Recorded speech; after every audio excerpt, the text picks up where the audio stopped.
Hello दोस्तों, नमस्कार। एक बार फिर से स्वागत है आपके अपने यूट्यूब चैनल देव जी के ट्रिक्स में। तो दोस्तों, यहाँ पर देख सकते हैं कि हमारे चैनल पर आपके इलाहाबाद हाई कोर्ट की तैयारी चल रही है।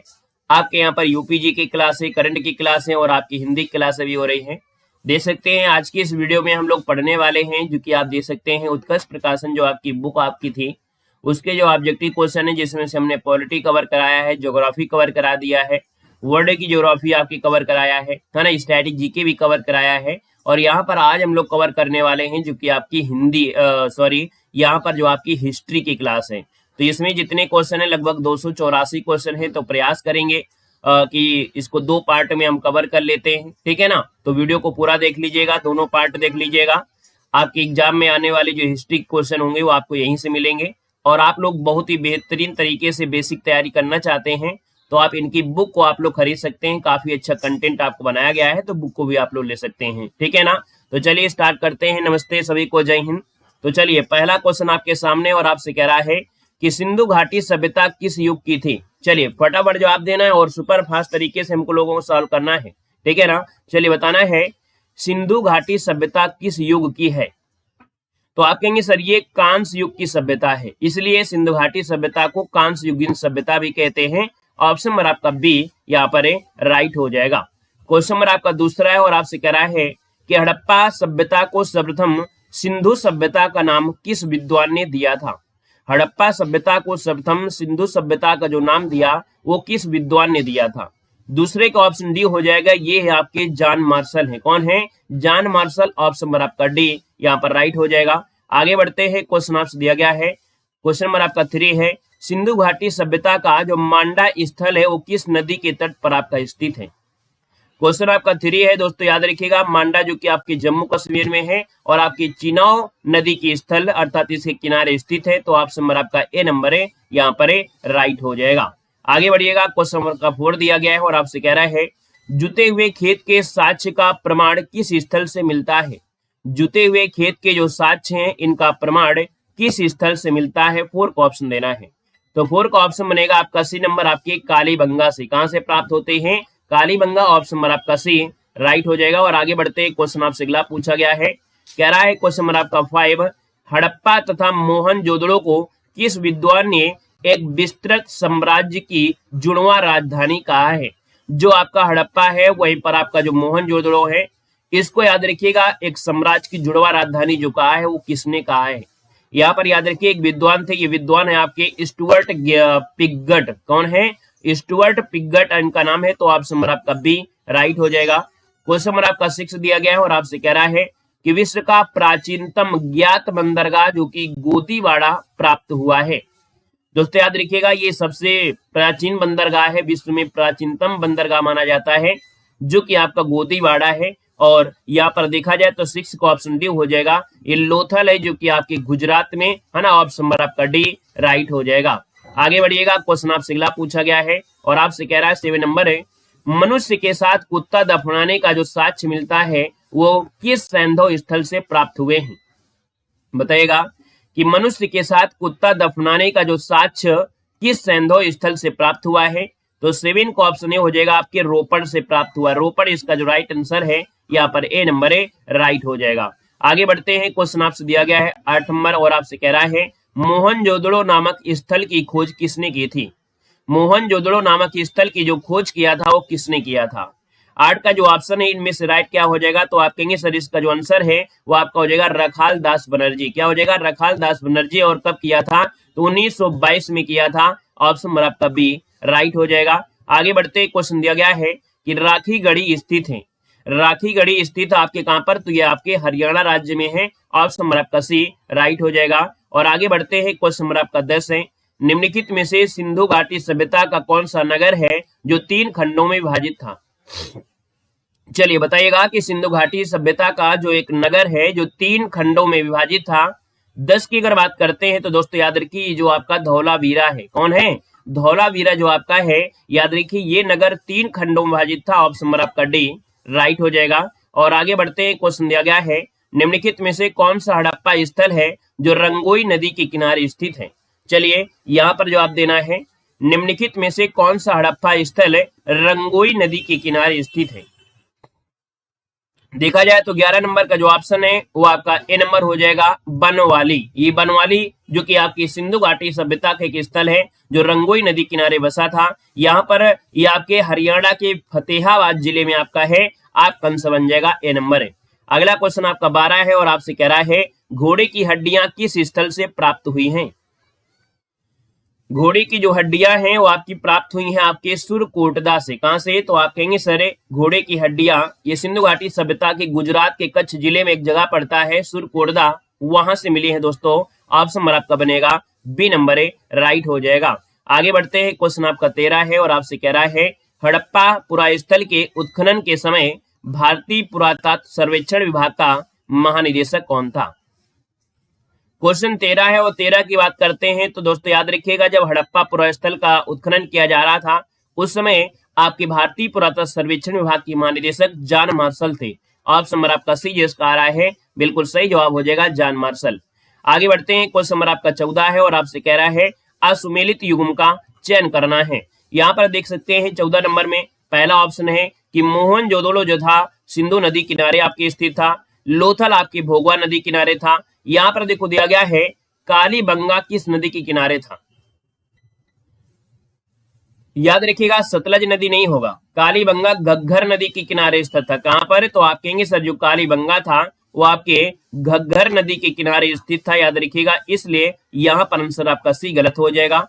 चहुदड़ो जो आपका था वो सिंधु नदी किनारे था, इसलिए ऑप्शन आपका सी नंबर है, राइट हो जाएगा। आगे बढ़ते हैं, क्वेश्चन नंबर आपका 15 है और आपसे कह रहा है कि सिंधु घाटी सभ्यता का जलवायु परिवर्तन से पतन का विचार देने वाला पुरातात्विक विद आपका इनमें से कौन है। मतलब कह रहे हैं कि जो सिंधु घाटी सभ्यता का जो पतन हुआ था वो जलवायु परिवर्तन से हुआ था, ऐसा जो बताया वो किसने बताया था। तो दोस्तों याद रखिए ऐसा मत आपके जो दिया था वो आपके अमलानंद घोष ने दिया था। ऑप्शन नंबर आपका ए हो जाएगा अमलानंद घोष। यहाँ पर आंसर आपका ए नंबर है, राइट हो जाएगा। कहा गया है इन्होंने कहा है कि जलवायु परिवर्तन से कहीं बाढ़ तूफान मतलब कहीं ना कहीं जलवायु परिवर्तन से इसका विनाश हुआ था। ठीक है ना। आगे बढ़िएगा, क्वेश्चन आपका 16 है और आपसे कह रहा है जॉन मार्शल ने किसको तत्कालीन विश्व का आश्चर्यजनक निर्माण की संज्ञा दिया है। 16 का ऑप्शन डी हो जाएगा, ये है आपका विशाल स्नानागार। याद रखिएगा विशाल स्नानागार ये जो आपका है इसे कहा है कि ये विश्व का आश्चर्यजनक निर्माण की संज्ञा है। यहाँ पर आंसर डी हो जाएगा। तो आपका अगला क्वेश्चन आता है निम्नलिखित में से कौन सा युग्म आपका असुमेलित है। यहाँ पर क्वेश्चन नंबर आपका 17 दिया गया है। पहला ऑप्शन है लोथल के खोजकर्ता आपके एस.आर. राव थे, चंदोदड़ो के खोजकर्ता आपके एन.जी. मजूमदार थे, और अगला ऑप्शन दिया गया है रंगपुर के खोजकर्ता कौन थे। ये जो आपका रंगपुर था, रंगपुर की जो खोज किया था वो आपके रंगानाथ राव ने किया था। किसने? रंगानाथ राव ने किया था, यज्ञदत्त शर्मा नहीं होगा, इसलिए ऑप्शन सी आपका गलत है। वहीं पर सुत्कांगेडोर जो आपका है ये आपका है अरेल स्टाइन हो जाएगा, इसलिए आपका जवाब हो गया सी नंबर है। आगे बढ़ते हैं, क्वेश्चन आपसे अगला पूछा गया और 18 नंबर आपसे दिया गया है कि सिंधु घाटी सभ्यता के किस पुरास्थल से क्रमशः वक्राकार ईंटें व अलंकृत ईंटें प्राप्त हुई हैं। 18 का ऑप्शन बी बनेगा दोस्तों आपके चहुदड़ो व जो आपका कालीबंगा है। याद रखिएगा कि जो आपकी वक्राकार जो ईंटें थी वो आपकी चहुदड़ो से थी और अलंकृत ईंटें जो प्राप्त हुई थी वो आपकी कालीबंगा से, इसलिए आपका राइट आंसर जाएगा बी के साथ हो जाएगा। क्वेश्चन नंबर आपका 19 है और आपसे कह रहा है कि सिंधु घाटी सभ्यता के किस पुरास्थल से R37 कब्रिस्तान का प्रमाण मिला है। 19 को ऑप्शन देना है। 19 को ऑप्शन हो जाएगा कि सिंधु घाटी सभ्यता के किस पुरास्थल से R37 कब्रिस्तान का प्रमाण मिला है। तो ये हड़प्पा से मिला है। ऑप्शन नंबर आपका ए यहाँ पर है, राइट हो जाएगा। दोस्तों याद रखिएगा मतलब R37 से प्राप्त जो मानव है उसके अवशेष कंकाली पुरातात्विक विज्ञान 1987 और 88 में उत्खनन किया गया था। प्राथमिक संदर्भ में देखा जाए तो हड्डियों पर रोगात्मक घाव दिखाई दिए थे, अर्थात जो हड्डियां थी कहीं ना कहीं रोगों की वजह से डैमेज आपकी हुई थी, तो यहाँ पर आंसर आपका बनेगा ए नंबर हो जाएगा। आगे बढ़िएगा, क्वेश्चन आपसे दिया गया 20 नंबर और आपसे कह रहा है कि सिंधु घाटी सभ्यता से प्राप्त ईंटों का अनुपात कितना था। जिस सिंधु घाटी सभ्यता में ईंटें पाई गई हैं, इन ईंटों का जो आकार था दोस्तों याद रखिएगा, नोट कर लीजिएगा, इनकी लंबाई चौड़ाई और मोटाई 4:2:1 थी। तो ऑप्शन नंबर आपका डी हो जाएगा, लंबाई 4, चौड़ाई 2 और मोटाई जो थी वो आपकी 1 थी। दोस्तों याद रखिए, इसलिए ऑप्शन आपका डी नंबर है, राइट हो जाएगा। क्वेश्चन नंबर आपका 21 और आपसे कह रहा है कि सभा व समिति को किसमें प्रजापति की 2 पुत्रियां कहा गया है। यहाँ पर याद रखिएगा ये जो आपका अथर्ववेद है, अथर्ववेद में जो आपकी सभा है ना, और समितियां हैं, इनको प्रजापति की 2 पुत्रियां कहा गया है। ऑप्शन नंबर आपका डी राइट हो जाएगा। और आगे बढ़ते हैं, क्वेश्चन नंबर आपका 22 दिया गया है और आपसे कह रहा है निम्नलिखित में से कौन सी वैदिक आर्यों की प्राचीनतम संस्था थी। क्वेश्चन आपका 22 है और 22 की बात करते हैं तो याद रखिए जो वैदिक आर्य थी इनकी प्राचीनतम जो संस्था थी वो आपकी विदथ थी। क्या थी? विदथ, जो कि ऑप्शन नंबर आपका बनेगा ए नंबर विदथ हो जाएगा। क्वेश्चन नंबर आपका 23 है और आपसे कह रहा है वैदिक सभ्यता में किस नदी को नदीतमा, देवीतमा और आपके अम्बितमा कहा गया है। क्वेश्चन आपका 23 है और 23 की बात करते हैं तो दोस्तों याद रखिएगा ये जो आपकी सरस्वती नदी है इसे याद रखिए मातेतमा, देवीतमा और नदीतमा ये आपसे बोला गया है ना। तो आपका जो आंसर हो जाएगा वो आपका बी नंबर है, राइट हो जाएगा। आगे बढ़ते हैं, क्वेश्चन आपसे अगला पूछा गया है जो कि 24 नंबर है कि ऋग्वैदिक काल में आजीवन अविवाहित रहने वाली स्त्री को कहा जाता था। दोस्तों याद रखिएगा ऋग्वैदिक काल में जो महिला विवाह नहीं करती थी उसको कहा जाता था अमाजू। क्या कहते थे? अमाजू कहते थे। ऑप्शन नंबर आपका बनेगा यहाँ पर सी नंबर है, राइट हो जाएगा। और जो अविवाहित महिलाओं को कुलीन भी कहा जाता था। क्या बोलते थे? कुलीन।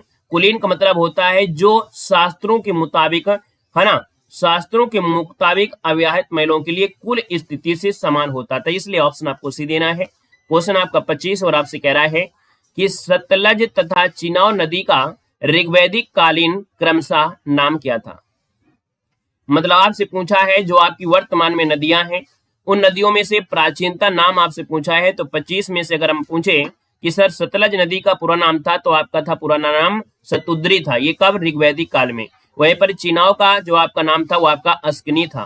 तो इसलिए ऑप्शन क्या हो जाएगा यहाँ पर? ए नंबर है, राइट हो जाएगा। दोस्तों याद रखिएगा ब्यास नदी थी, जो ब्यास नदी थी उसे विपाशा कहते थे। ठीक है ना। आगे बढ़ते हैं, क्वेश्चन आपसे अगला पूछा गया है और यहाँ पर दिया है 26 नंबर दिया है निम्नलिखित में से कौन सा प्रस्थान त्रयी का भाग नहीं है। क्वेश्चन आपका 26 है और 26 की बात करते हैं तो ऑप्शन नंबर आपका डी हो जाएगा। ये आपका वेद है, याद रखिएगा वेद है, इसका जो ऑप्शन बनेगा आपका डी हो जाएगा। याद रखिएगा प्रस्थान त्रयी में आपका भगवत उपनिषद है, भगवत गीता है, ब्रह्मसूत्र है, लेकिन वेद इसमें आपका नहीं होगा। यहाँ पर क्वेश्चन नंबर आपका 27 है और आपसे कह रहा है याज्ञवल्क्य एवं गार्गी का दार्शनिक संवाद किस उपनिषद में वर्णित है। जो याज्ञवल्क्य थे और गार्गी का जो संवाद हुआ था इसको किस उपनिषद में वर्णित किया गया है। 27 का जो ऑप्शन है वो बी हो जाएगा। ये आपके बृहदारण्यक में आपका है तो ऑप्शन नंबर आपका बी यहाँ पर राइट हो जाएगा। दोस्तों याद रखिएगा, ठीक है ना। मतलब कह सकते हैं बृहद जो आपका उपनिषद है उसमें आपका है। ठीक है, बोलेंगे बृहद उपनिषद आपका आंसर है, राइट हो जाएगा। दोस्तों याद रखिएगा। यहाँ पर आगे बढ़ते हैं, क्वेश्चन आपसे अगला पूछा गया है, क्वेश्चन आपका 28 और आपसे कह रहा है निम्नलिखित में से कौन सा वेद है जो गद्य और पद्य में वर्णित किया गया है। दोस्तों गद्य और पद्य में वर्णित किया गया है ये आपका यजुर्वेद है। बहुत आईएमपी है, नोट कर लीजिएगा कि गद्य और पद्य में जो वेद वर्णित है वो आपका यजुर्वेद है। और जो भी आपका गद्य और पद्य में होता है उसे चंपू काव्य भी कहते हैं, आपको याद रखना है। क्वेश्चन नंबर आपका 29 है निम्नलिखित में से किसे वेदांत भी कहा जाता है। वेदांत जो कहा जाता है उपनिषदों को वेदांत कहते हैं। ऑप्शन नंबर आपका डी बनेगा। और अगला क्वेश्चन दिया गया है निम्नलिखित में से कौन सा वर्ड द्विज के अंतर्गत शामिल नहीं था। कौन सा वर्ण है जो कि द्विज के अंतर्गत शामिल नहीं था। दोस्तों 30 नंबर की बात करते हैं। द्विज मतलब आपका ब्राह्मण होता है, यहाँ पर द्विज के अंतर्गत क्षत्रिय भी होगा, द्विज के अंदर आपका वैश्य भी है, लेकिन आपका जो शूद्र है वो द्विज के अंतर्गत शामिल नहीं था। ऑप्शन नंबर आपका डी राइट हो जाएगा। क्वेश्चन नंबर आपका 31 है और आपसे कह रहा है 4 आश्रमों में से वानप्रस्थ आश्रम की आयु व्यवस्था आपको बताना है। यहाँ पर 31 की बात करते हैं तो याद रखिएगा 0 से 5 वर्ष ये तो आपकी स्टार्टिंग में आपकी होती है जो कि ब्रह्मचर्य आपका होता है। 25 से 50 वर्ष में जिसमें व्यक्ति शादी करके अपने जीवन यापन करता है, कुल मिला के देखा जाए ये आपका गृहस्थ जीवन आपका रहा है ना। यहाँ पर 50 से 75 इसमें जो आपका था कहीं ना कहीं ये वैवाहिक जीवन रहा है। 50 से 75 ये क्या होते थे, वनप्रस्थ हो जाते थे, वन को चले जाते थे। तो इसका 50 से आपका 75 हो जाएगा। ऑप्शन नंबर आपका सी, वनप्रस्थ आश्रम की व्यवस्था क्या थी, यहाँ पर सी नंबर है, राइट हो जाएगा। और अगला क्वेश्चन दिया गया है ऋग्वैदिक कालीन यहाँ पर दसराग युद्ध किस नदी के तट पर लड़ा गया था? चलिए यहाँ पर बताना है उस। चलिए अच्छा, ये वनप्रस्थ देखिए आपका 50 से 75 था, और संन्यास जो आश्रम था, संन्यास वाला लास्ट वाला जो आपका बचा था ना, संन्यास वाला था आपका 75 से 100 हो जाएगा। क्लियर हो गया है? ठीक है ना। पहला आपका देखिए बता दे रहे हैं, फिर से देखिए 0 से 25 ये ब्रह्मचर्य था, इसमें पढ़ाई वगैरह होती थी इतनी उम्र में। इसके बाद गृहस्थ आश्रम जो कि 25 से 50 होता था, सामाजिक विकास के लिए, धर्म काम आदि की प्राप्ति के लिए। वनप्रस्थ आपका 50 से 75 होता था, जो आध्यात्मिक उत्कर्ष के लिए, है ना। और वहीं पर संन्यास आश्रम जो आपका 75 से 100। ठीक है। अगला क्वेश्चन दिया गया है, ऋग्वैदिक कालीन जो दसराग युद्ध है वो किस नदी के तट पर लड़ा गया था? 32 को ऑप्शन बनेगा ए नंबर है आपकी पारुष्णी नदी। आपका जो आंसर है यहाँ पर ए नंबर है राइट हो जाएगा, पारुष्णी नदी आपका आंसर है राइट हो जाएगा। यहाँ पर अगला क्वेश्चन दिया गया है, नरिष्ठा शब्द किसके लिए प्रयुक्त हुआ है? बताना है। यहाँ पर क्वेश्चन है, नरिष्ठा शब्द किसके लिए प्रयुक्त हुआ है? क्वेश्चन आपका 33 है, और 33 को ऑप्शन बी हो जाएगा, ये आपकी सभा के लिए प्रयुक्त हुआ है। किसके लिए? सभा के लिए। ऑप्शन आपका बी बनेगा। क्वेश्चन नंबर आपका 34 है, और आपसे कह रहा है कि तिब्बत को आर्यों द्वारा मूल निवास स्थान किस विद्वान ने माना था? तिब्बत को आर्यों का मूल निवास स्थान किस विद्वान ने माना है? जो यहाँ पर तिब्बत है, यहाँ पर जो इस समय आपके जो आर्य लोग थे, इनका मूल निवास कहते हैं तिब्बत है। और ऐसा एक विद्वान थे जिन्होंने माना है। यहाँ पर देखिए 34 नंबर, और 34 का जो ऑप्शन बनेगा वो राइट बी हो जाएगा, दयानंद सरस्वती। ऑप्शन आपका बी बनेगा। क्वेश्चन नंबर आपका दिया गया है यहाँ पर आपका 35, निम्नलिखित में से देवताओं में से पृथ्वी श्रेणी का देवता नहीं है। निम्नलिखित देवताओं में से पृथ्वी श्रेणी का देवता नहीं है। 35 नंबर दिया है, और 35 को ऑप्शन डी हो जाएगा। याद रखिएगा, पृथ्वी श्रेणी का देवता में आपके सोम है, अग्नि है, सरस्वती है, लेकिन उषा इसमें नहीं है, तो ऑप्शन आपका डी बनेगा। बिल्कुल चैप्टर वाइज आपका है, बिल्कुल क्रम से है, पूरी हिस्ट्री का रिवीजन आपका हो जाएगा। क्वेश्चन आपका 36 है, महावीर स्वामी के बचपन का नाम बताना है। लाइक शेयर भी आप लोग बिल्कुल जबरदस्त तरीके से करते रहेगा, है ना, जितने लोग भी यहाँ पर इस सेशन को देख रहे हैं। ठीक है। यहाँ पर देखो महावीर स्वामी के बचपन का नाम पूछा है, तो आप कहेंगे सर बिल्कुल आसान चैप्टर आपका आ चुका है ना। यहाँ पर देखा जाए तो आपका आंसर सी हो जाएगा, वर्धमान हो जाएगा। महावीर स्वामी के बचपन का नाम था वर्धमान। अगला क्वेश्चन आपका 37 है, महावीर स्वामी ने अपना प्रथम उपदेश किस स्थान पर दिया था? ये महावीर स्वामी की बात हो रही है, भगवान बुद्ध की बात नहीं हो रही है। यहाँ पर 37 नंबर दिया, और 37 की अगर बात करते हैं तो याद रखिएगा, ये आपकी जो विपुलांचल पहाड़ी थी, विपुलांचल पहाड़ी ऑप्शन नंबर आपका ए बन जाएगा।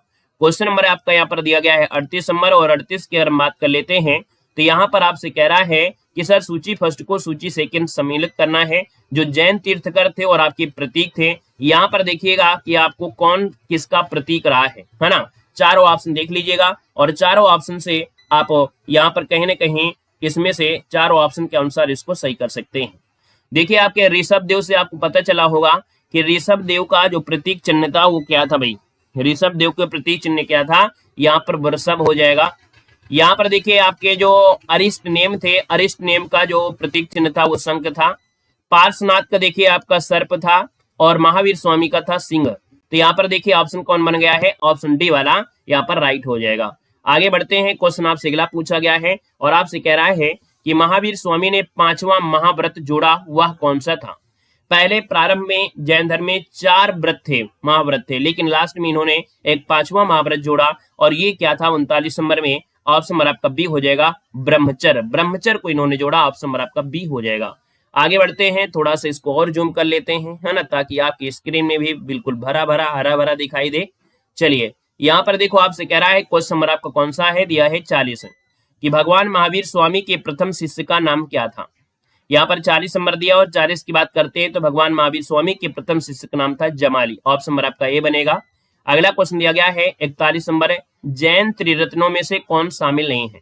जैन त्रिरत्नों में कौन शामिल नहीं है? देखिए जैन में कह सकते हैं त्रिरत्न शब्द दिया गया है, और त्रिरत्न में दोस्तों सम्यक दर्शन, सम्यक ज्ञान, सम्यक आचरण, है ना, ये 3 चीजें आपको बताई गई हैं। याद रखिए सम्यक व्यायाम इसमें से आपका नहीं है, तो ऑप्शन आपका सी राइट हो जाएगा। अगला क्वेश्चन आपसे दिया गया है कि महात्मा बुद्ध की किस घटना को महाविनिष्क्रमण के नाम से जाना जाता है? दोस्तों याद रखिए महाविनिष्क्रमण का जो कह सकते हैं मतलब है या घटना है, वो आपके ग्रह त्याग से, जब इन्होंने अपना ग्रह त्याग किया था तो भैया उस घटना को महाविनिष्क्रमण कहा गया है, तो ऑप्शन नंबर आपका बी राइट हो जाएगा। वहीं पर जो प्रथम उपदेश दिया था सारनाथ में, उसको कहा जाता है धर्मचक्र परिवर्तन कहते हैं, ठीक है ना। यहाँ पर दोस्तों आपकी मृत्यु जो आपका है, मृत्यु बोलते हैं, महापरिनिर्वाण बोलते हैं, ठीक है।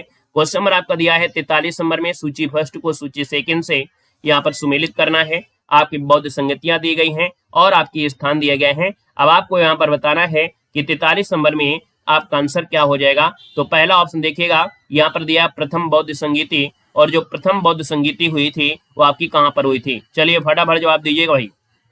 चलिए, ये आपके राजगृह में हुई थी अजातशत्रु के समय। वहीं पर द्वितीय बौद्ध संगीति जो आपकी हुई थी वैशाली में आपकी हुई थी। तृतीय बौद्ध संगीति जो आपकी हुई थी वो आपकी पाटलिपुत्र में हुई थी, और चतुर्थ बौद्ध संगीति जो आपकी हुई थी कुंडलवन में हुई थी। तो देखिए ऑप्शन नंबर आपका हो जाएगा कौन है, यहाँ पर आपका बन जाएगा बी नंबर है, 2 3 4 1 आपका आंसर है, राइट हो जाएगा। आगे बढ़ते हैं, क्वेश्चन आपसे दिया गया है कि किस बौद्ध ग्रंथ में संघ की स्थापना तथा संघ के नियमों की विवेचना की गई है।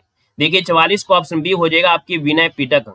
याद रखिएगा कि आपके विनय जो आपका पिटक है इसमें संघ की स्थापना और संघ के नियमों को बताया गया है, ऑप्शन आपका बी बनेगा। क्वेश्चन नंबर आपका 45 है और आपसे कह रहा है कि बौद्ध धर्म में संघ प्रवेश को क्या कहा जाता था। बौद्ध धर्म में जो संघ में प्रवेश करते थे उसको कहा क्या जाता था। तो याद रखिए इसे कहते थे आपके उपसंपदा। क्या बोलते थे, उपसंपदा कहते थे, ऑप्शन नंबर आपका ए बनेगा। क्वेश्चन नंबर आपका 46 है, निम्नलिखित में से असुमेलित कथन का चयन करना है। 46 नंबर में से पहला ऑप्शन कह रहा है गौतम बुद्ध के बचपन का नाम था, देखिए सिद्धार्थ है। गौतम बुद्ध के पिता का नाम था यहाँ पर शुद्धोधन था। गौतम बुद्ध की माता का नाम बताइएगा। चलिए बताइएगा गौतम बुद्ध की माता का नाम क्या था। क्या ये जो दिया है प्रजापति गौतमी, दोस्तों ये इनकी मौसी थी, है ना। क्या थी, ये इनकी मौसी थी, क्योंकि गौतम बुद्ध का जो मृत्यु जो हुई, गौतम बुद्ध की माता की जो मृत्यु हुई थी, निधन हुआ था, वो उनके 6-7 दिनों में ही लगभग हुआ था। महामाया नाम था, है ना। क्या नाम था, महामाया। तो यहाँ पर काट देंगे और इनकी माता का नाम लिखेंगे महामाया, जो कि कोली गणराज्य की राजकुमारी थी। दोस्तों लुम्बिनी से 7 किलोमीटर दूर जाएंगे तो आपको मिल जाएगा, ठीक है ना। यहाँ पर देखा जाए गौतम बुद्ध के पुत्र का नाम राहुल था। क्लियर हुआ। क्वेश्चन नंबर आपका 47 है, भागवत गीता व विष्णु पुराण में किस जैन तीर्थकर का उल्लेख मिलता है।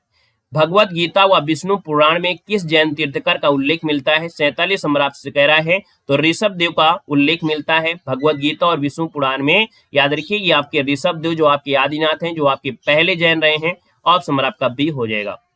क्वेश्चन नंबर आपका 48 है और आपसे कह रहा है लिंग पूजा का सर्वप्रथम उल्लेख किसमें मिलता है।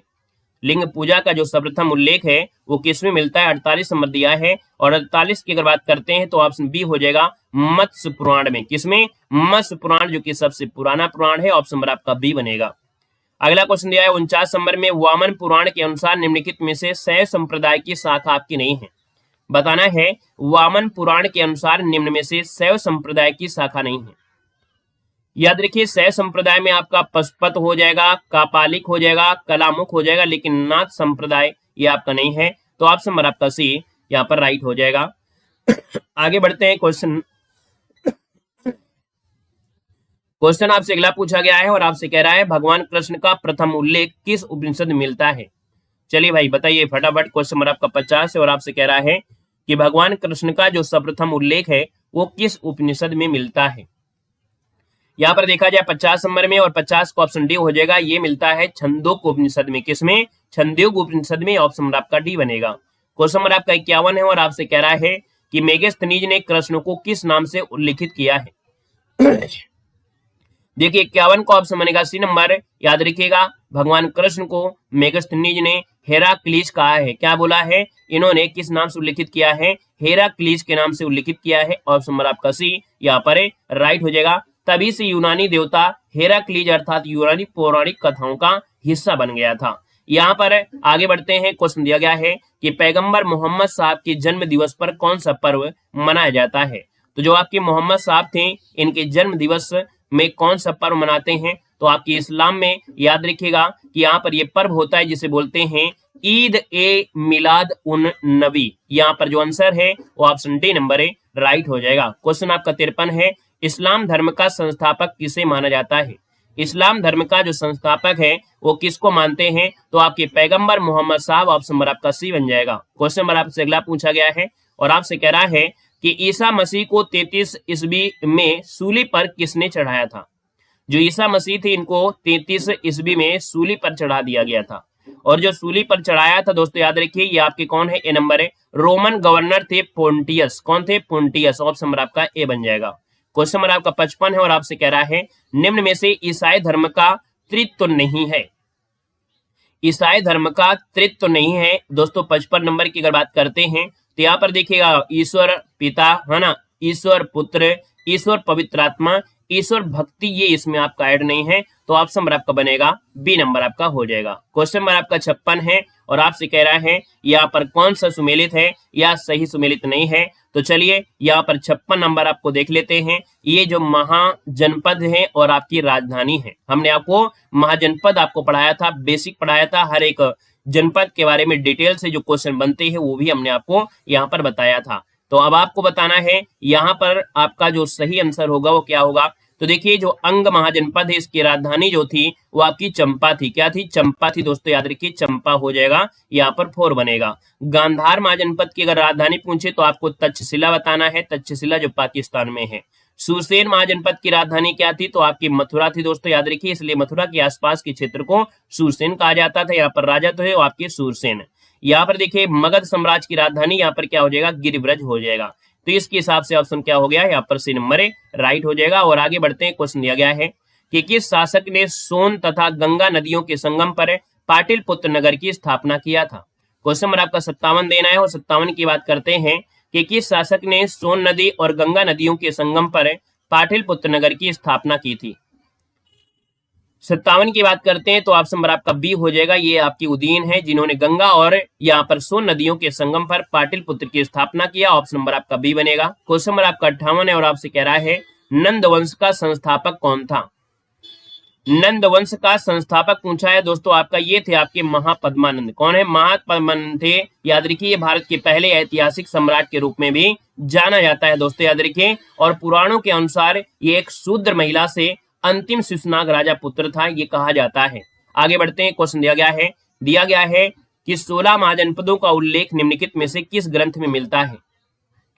59 की बात करते हैं तो ऑप्शन डी हो जाएगा। ए और सी अर्थात कह सकते हैं अगुत्तर निकाय में और भगवती सूत्र में मिलता है। यहाँ पर जो आंसर आपका बनेगा वो आपका डी नंबर है। ए और सी आपका जो आंसर है यहाँ पर राइट हो जाएगा। अगुत्तर निकाय और आपके भगवती सूत्र में इसका उल्लेख मिलता है दोस्तों, याद रखिएगा। ये जो अगुत्तर निकाय है बौद्ध धर्म का ग्रंथ है ना, सुत्त पिटक का एक भाग है दोस्तों, याद रखिएगा। अगला क्वेश्चन आपसे दिया गया है 60 नंबर और आपसे कह रहा है कि मगध सम्राट बिंबिसार ने अपने राजवैद्य जीवक को किस राज्य के राजा की चिकित्सा के लिए भेजा था। 60 नंबर की बात करते हैं तो ऑप्शन आपका बी हो जाएगा दोस्तों। अवंती के राजा है ना, अवंती के जो आपके थे राजा चंद्र प्रघोत की चिकित्सा के लिए भेजा था। बिंबिसार ने अपने राजवैद्य जीवक को भेजा था। ऑप्शन आपका बी बनेगा। क्वेश्चन नंबर आपका 61 है और आपसे कह रहा है कि 16 महाजनपदों में से एकमात्र महाजनपद जो दक्षिण भारत में स्थित था। याद रखिए 16 महाजनपद थे लेकिन उसमें एक महाजनपद ऐसा था जो दक्षिण भारत में स्थित था और ये आपका था अस्मक या इसे अस्यक बोलते हैं। यहाँ पर जो आंसर है वो आपका डी हो जाएगा। एकमात्र ऐसा जनपद जो दक्षिण भारत में स्थित था दोस्तों, याद रखिएगा। अस्मक महाजनपद की राजधानी पूछे कि इसकी राजधानी क्या थी तो आपकी पोटल क्या थी, पोटल या पोतना इसे कहते थे। इसका ऑप्शन आपका डी नंबर राइट हो जाएगा। और आगे बढ़ते हैं, क्वेश्चन आपसे अगला पूछा गया है कि महाजनपद काल को भारतीय इतिहास में किसकी संज्ञा दी जाती है। क्वेश्चन आपका 62 है। महाजनपद काल को भारतीय इतिहास में किसकी संज्ञा दी जाती है। तो 62 का ऑप्शन जो आपका बनेगा वो सी हो जाएगा। द्वितीय नगरीकरण की संज्ञा दी जाती है। याद रखिए द्वितीय नगरीकरण, ऑप्शन नंबर आपका सी बनेगा। आगे बढ़ते हैं, क्वेश्चन दिया गया है वर्तमान में कौन सा महाजनपद है जो जयपुर राजस्थान में है। अर्थात वर्तमान में जो जयपुर है अर्थात जो राजस्थान में जयपुर है, ये जो महाजनपद हुआ करता था वो कौन सा हुआ करता था। तो 63 का ऑप्शन बी हो जाएगा मत्स्य जनपद। यहाँ पर आंसर आपका बी बनेगा। क्वेश्चन नंबर आपका 64 है। कालाशोक को पुराणों में क्या कहा जाता है। कालाशोक को पुराणों में क्या कहा जाता है, 64 का ऑप्शन देना है। तो यहाँ पर याद रखिए इसे काकवर्ण, क्या है, कालाशोक को पुराणों में काकवर्ण कहा गया है। ऑप्शन नंबर आपका सी बनेगा। अगला क्वेश्चन दिया गया है यूनानी इतिहासकारों ने घनानंद को क्या नाम दिया है। यूनानी इतिहासकारों ने घनानंद को क्या नाम दिया है। यहाँ पर जो आपका आंसर बनेगा वो राइट इनमें से क्या हो सकता है। तो चलिए यहाँ पर जवाब देना है और दे सकते हैं। आप लोगों में से काफी लोगों के जवाब यहाँ पर आ चुके हैं। 65 नंबर का जो ऑप्शन है वो आपका बी हो जाएगा। अग्रमीज कहते थे। याद रखिए यूनानी इतिहासकार घनानंद को अग्रमीज कहते थे। ऑप्शन आपका बी बनेगा। क्वेश्चन नंबर आपका 66 है, निम्नलिखित में से किस ग्रंथ में चंद्रगुप्त मौर्य को व्रसल, है ना, व्रसल अर्थात कुलहीन कहा गया है, और कुलहीन जो कहा गया है याद रखिएगा आपके मुद्रा राक्षस में कहा गया है, मुद्रा राक्षस में। आगे बढ़ते हैं, क्वेश्चन नंबर आपका 67 है कि मौर्य शासक सम्राट अशोक के किस शिलालेख में कलिंग युद्ध की जानकारी मिलती है। यहां पर जवाब देना है।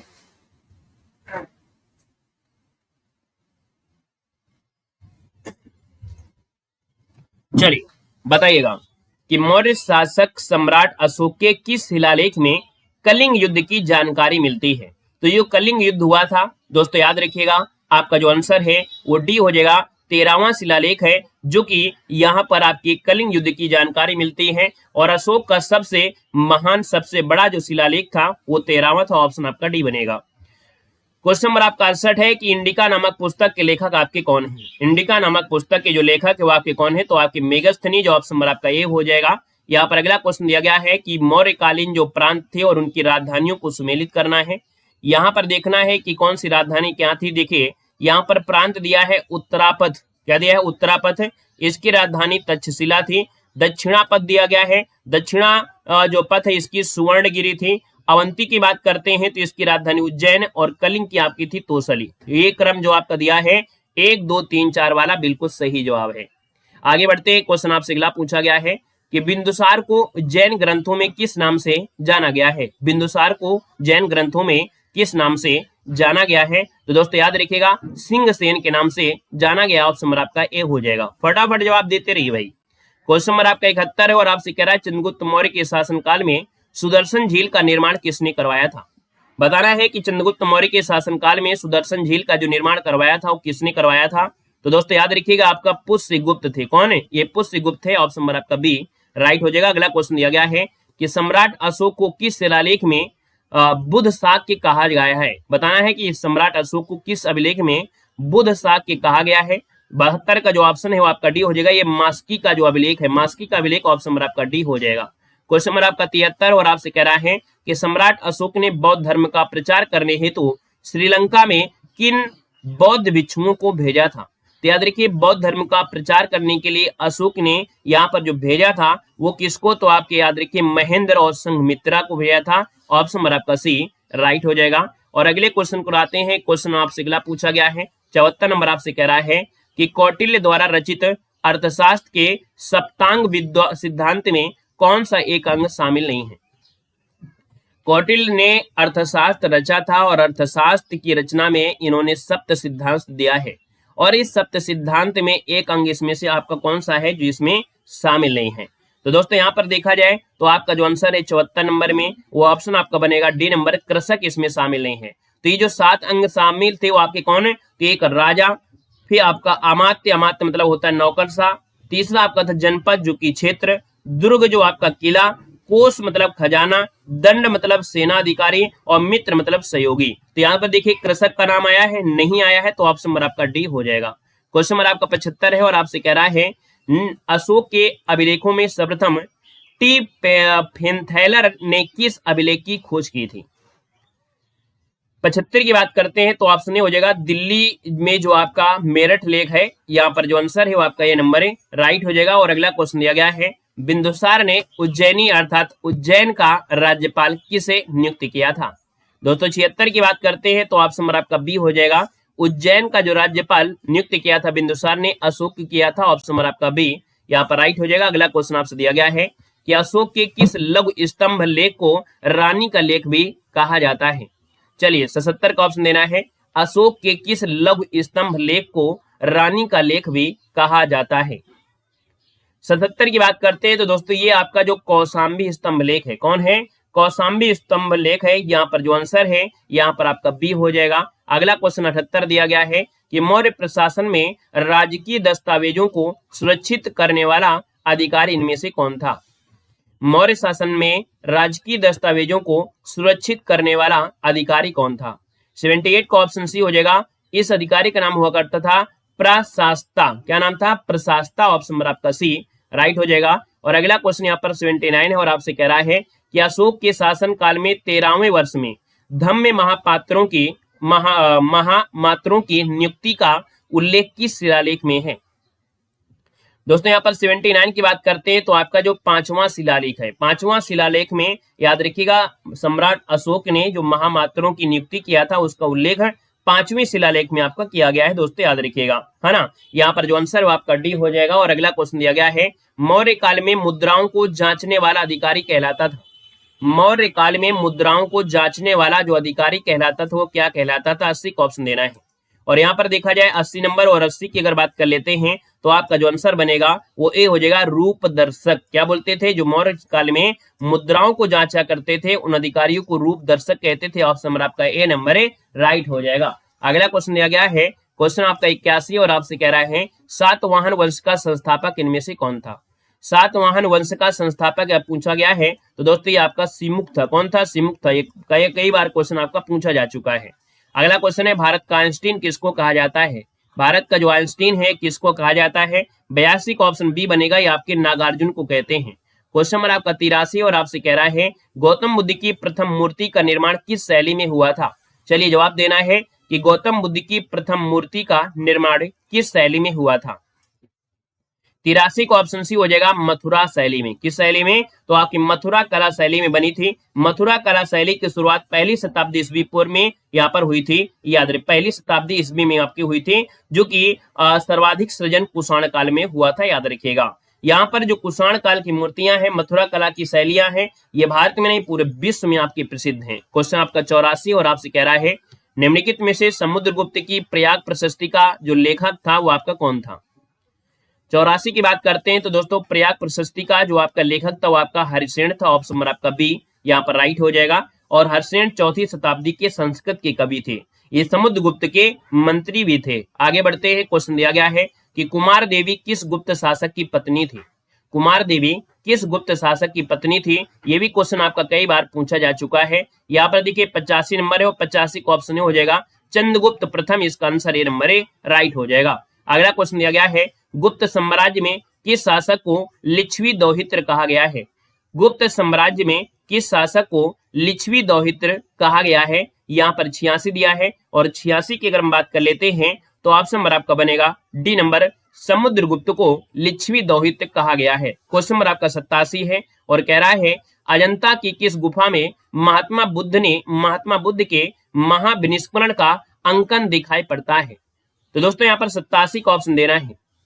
अजंता की किस गुफा में महात्मा बुद्ध के महाविनिष्करण का अंकन दिखाई पड़ता है? हमने कहा कि महाविनिष्करण क्या होता है, तो बौद्ध में जो भगवान बुद्ध थे उन्होंने जब ग्रह त्यागा था उसको कहा जाता है महाविनिष्करण। और ये आपका जो अंकन किया गया है, इसको चित्रित किया गया है अजंता की गुफा में। ये गुफा संख्या आपसे पूछा है तो दोस्तों 87 का ऑप्शन हो जाएगा सी नंबर, गुफा संख्या जो आपकी 17 है। ठीक है ना। याद रखिए 30 चट्टानों को काट कर बनाई गई है जो आपकी ये बौद्ध गुफा स्मारक है। दोस्तों याद रखिएगा। अगला क्वेश्चन है यहाँ पर दिया गया है और आपसे कह रहा है कि समुद्रगुप्त ने आर्यावर्त राजाओं के खिलाफ कौन सी नीति अपनाई थी? जो समुद्रगुप्त है इन्होंने आर्यावर्त राजाओं के खिलाफ एक नीति अपनाई। ये नीति आपकी है क्या? दोस्तों याद रखिए इस नीति को कहा गया है प्रसभुद्रण नीति। यहाँ पर आंसर हो जाएगा प्रसभुद्रण नीति। ऑप्शन नंबर आपका ए बनेगा। क्वेश्चन नंबर आपका 89 है कि गुप्तकालीन तिगवा गांव जबलपुर का मंदिर किस देवता को समर्पित है? गुप्त काल में एक तिगवा गांव था जो कि जबलपुर का जो मंदिर है वो किस देवता को समर्पित था? 89 को ऑप्शन बी हो जाएगा, भगवान विष्णु को समर्पित था। ऑप्शन नंबर आपका बी राइट हो जाएगा। ये तिगवा जो पड़ता है वो मध्य प्रदेश के जबलपुर जिले का एक गांव है। दोस्तों याद रखिए, जो कि एक पुरातात्विक स्थल आपका है। याद रखिएगा। ठीक है। अगला क्वेश्चन आपसे दिया गया है और आपसे कह रहा है कि सुदर्शन झील का पुनर्निर्माण किस गुप्त शासक के शासन काल में हुआ था? बताना है सुदर्शन झील का पुनर्निर्माण किस गुप्त शासक के शासन काल में हुआ था? 90 का ऑप्शन बी हो जाएगा स्कंदगुप्त। क्या हो जाएगा? स्कंदगुप्त। ऑप्शन नंबर आपका बी यहाँ पर है राइट हो जाएगा दोस्तों। और यहाँ पर है जो आपकी बनवाया था सुदर्शन झील को, है ना। याद रखिए 150 ईस्वी के आसपास जो रुद्रदामन प्रथम थे। ठीक है ना। यहाँ पर अगला क्वेश्चन दिया गया है फायान नामक चीन यात्री ने किस गुप्त शासक के समय में भारत की यात्रा किया था? 91 के ऑप्शन हो जाएगा आपका चंद्रगुप्त द्वितीय के समय फायान आया था। वहीं पर जो हर्षवर्धन आया था, हर्षवर्धन के समय आया था वो ह्वेनसांग आया था। ठीक है ना। क्वेश्चन आपका 52 है और 92 है। नालंदा बौद्ध विहार की स्थापना किस गुप्त शासक के शासनकाल में हुई थी?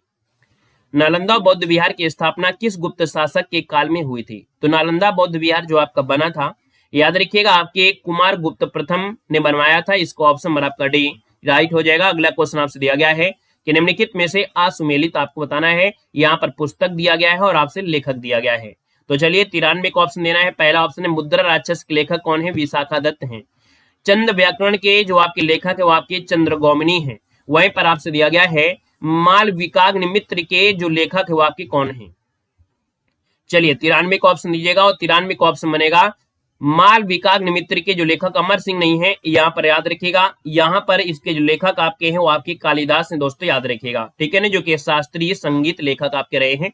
कुमार संभव के कालिदास है। अगला क्वेश्चन आपके 94 है और आपसे कह रहा है गुप्तकालीन मंदिरों में से कौन सा पंचायतन शैली का प्राचीनतम उदाहरण है? चलिए बताना है कि गुप्तकालीन मंदिरों में से कौन सा पंचायतन शैली का प्राचीनतम उदाहरण है।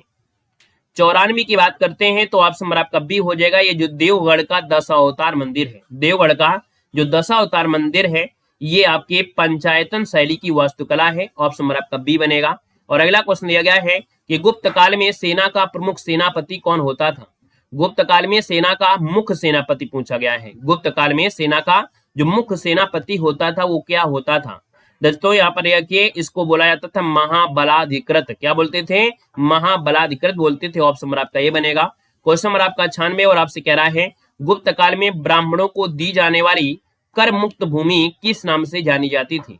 ये very very very very MP question है, कई बार पूछा जा चुका है। अभी पुलिस एग्जाम जो हुए थे उसमें भी क्वेश्चन पूछा गया था कि गुप्त काल में ब्राह्मणों को दी जाने वाली जो कर मुक्त भूमि थी उसको किस नाम से जानते थे? तो दोस्तों याद रखिए, इसका आंसर आपका हो जाएगा सी नंबर, अग्रहार कहते थे। क्या बोलते थे? अग्रहार कहा जाता था दोस्तों, याद रखिएगा। क्वेश्चन नंबर आपका दिया है 97 और आपसे कह रहा है कि गुप्त साम्राज्य की राजभाषा क्या थी? 97 की बात करते हैं तो ऑप्शन आपका डी हो जाएगा। गुप्त साम्राज्य की राजभाषा थी संस्कृत। ऑप्शन आपका डी बनेगा। और याद रखिएगा, जो आपकी संस्कृत भाषा ये साहित्य के प्रेमी मतलब कह सकते हैं। क्वेश्चन आपका 98 और आपसे कह रहा है कि चंद्रगुप्त द्वितीय के दरबार में कौन सा विद्वान था जो नवरत्नों में से शामिल नहीं था? देखिए चंद्रगुप्त के दरबार में है ना नवरत्न थे और नवरत्न में से देखा जाए आपका कौन शामिल नहीं था, ये आपसे पूछा गया है। 98 की अगर हम बात कर लेते हैं तो ऑप्शन नंबर आपका सी हो जाएगा। आर्यभट्ट इसमें शामिल नहीं थे। आर्यभट्ट इसमें शामिल नहीं थे। इनके दरबार में देखा जाए तो आपके यहाँ पर नवरत्नों में से कह सकते हैं जो वराह मिहिर थे, है ना, कालिदास थे, वेताल भट्ट, वारुचि थे, अमर सिंह थे, धन्वंतरी थे, हरिसेन थे, शंकुवे थे, है ना। तो कहीं ना कहीं देखा जाए आर्यभट्ट का नाम तो नहीं आया है। तो ऑप्शन नंबर आपका सी हो जाएगा। क्वेश्चन आपका 99 है और आपसे कह रहा है कि कल्याणी के चालुक्य वंश की स्थापना किसने की थी?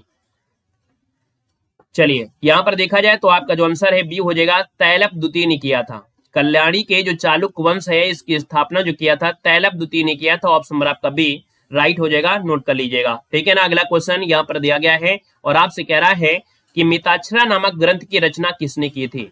मिताक्षरा नामक जो ग्रंथ है इसकी जो रचना किया था वो किसने किया था? यहाँ पर आपका जो आंसर बनेगा वो राइट क्या हो जाएगा? तो 100 का ऑप्शन हो जाएगा आपका विज्ञानेश्वर ने किया था। बहुत एमपी क्वेश्चन है। मिताक्षरा नामक जो ग्रंथ है इसकी रचना विज्ञानेश्वर ने किया। तो ऑप्शन नंबर आपका ए यहाँ पर राइट हो जाएगा। और अगला क्वेश्चन दिया गया 101 कह रहा है महाबलीपुरम के एकासम मंदिर का निर्माण किस पल्लव राजा के द्वारा करवाया गया था? दोस्तों यहाँ पर देख सकते हैं कि जो आपके महाबलीपुरम में एकासमक मंदिर है इसका निर्माण किस पल्लव राजा के द्वारा करवाया गया था?